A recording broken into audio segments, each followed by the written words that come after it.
기도하심으로 말씀 묵상을 시작하겠습니다. 하나님 감사합니다. 오늘도 귀한 말씀 가운데로 나아갑니다.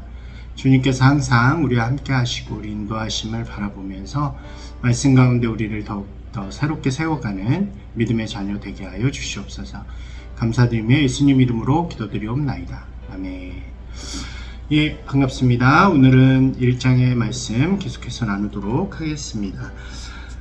천사 가브리엘이 유다 예루살렘 지역에 있는 사가랴를 찾아간 후에 이제 북쪽에 있는 갈릴리 지방의 나사렛으로 가게 됩니다. 곳에는 이 마리아라고 하는 우리가 잘 아는 예수님의 어머니죠. 그 처녀가 있었는데 당시에 다윗 가문의 후손이었던 요셉과 정혼한 상태로 그렇게 살아가는 아직 나이가 어린 그런 여인이 있었습니다. 그 마리아는 이 가브리엘로부터 놀라운 이야기를 듣게 되죠. 그것은 바로 아직 결혼하지 않은 상태였고 남자를 모르는 상태였음에도 불구하고 잉태하게 될 것이고 또 그가 바로 이 땅을 구원하는 메시아가 될 것이라는 예언의 말씀이었습니다. 놀라운 이 예언의 말씀이 아마도 마리아에게는 매우 충격적이고 또 두려움이 되었을 것이라고 생각이 되어집니다. 그래서 자신은 아직 결혼을 하지 않았다라는 이야기를 하게 되죠. 천사는 그녀에게 다시 한번 어떠한 일들이 일어날 것인가, 또 태어나게 되고 그가 하나님의 아들이라 불리게 될 것임을 분명하게 이야기합니다. 그리고 매우 중요한 이야기를 하죠. 그녀의 친척인 엘리사벳이 아이를 낳을 수 없음에도 불구하고 아이를 이제 가졌다는 이야기와 함께 하나님께서는 모든 일을 하실 수 있는 분이시다 라는 말을 통해서 처녀인 마리아가 잉태할 수 있게 될 것임을 전해주게 되는 것입니다. 이 마리아는 우선은 이 말에 순응을 하게 되는 것 같아요. 그래서 그 모든 일이 나에게 이루어질 것을 믿습니다 라고 이야기를 하게 되지만 실제로 그녀의 마음속에 있는 두려움이나 걱정들은 쉽게 가시지는 않았을 것이라고 생각이 되어집니다.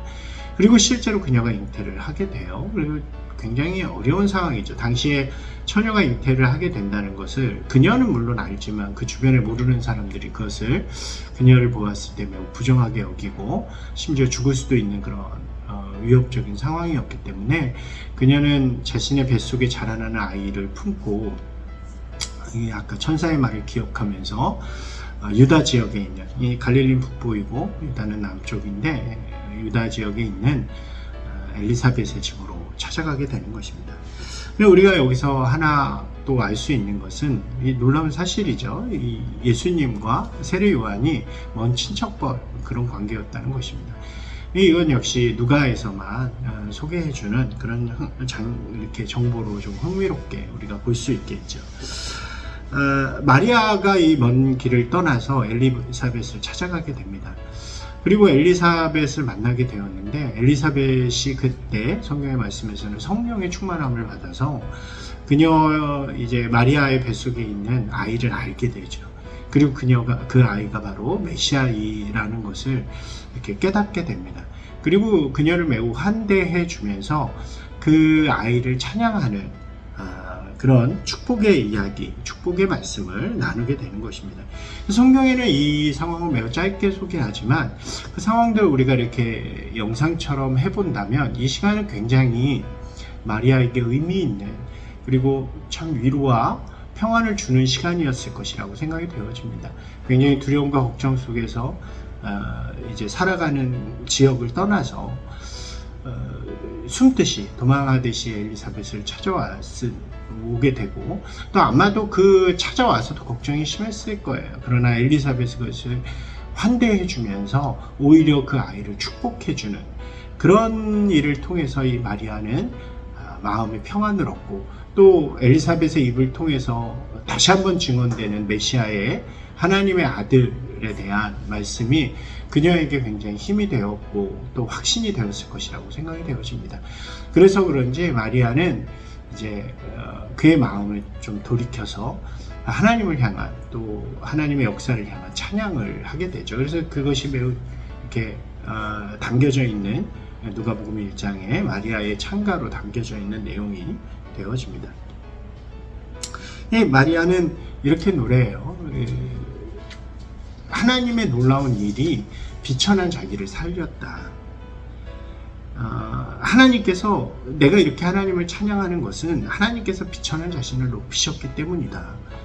여인이었고 작은 아직 어린 소녀였지만 하나님을 통해서 놀라운 하나님의 역사를 이루어가는 또 메시아를 잉태하는 그런 일들을 하게 되었다는 것을 노래하는 거죠. 그러면서 이렇게 이야기합니다. 하나님께서는 높은 자들, 교만한 자들, 배부른 자들을 멀리하시고 가난하고 비참하며 줄인 자들을 세우시는 분이심을 고백하게 되어집니다. 이 찬양은 매우 의미 있는 찬양이 되어지죠. 왜냐하면 바로 예수님께서 이 땅에 오셔서 하신 일이 그러한 자들을 구원하시고 또 가난하고 배 고픈 자들을 살리고 세우시는 역할이 바로 예수님께서 하신 일이었기 때문입니다. 이러한 찬양과 함께 이제 긴 시간 동안 마리아는 엘리사벳의 집에서 머물면서 또 위로도 많이 받고 교제도 하면서 그렇게 시간을 보내게 됩니다. 그리고 이제 자신감 있는 이제 위로와 평안을 찾은 마음으로 다시 자신의 집으로 돌아가게 되는 이야기가 오늘 본문의 말씀입니다.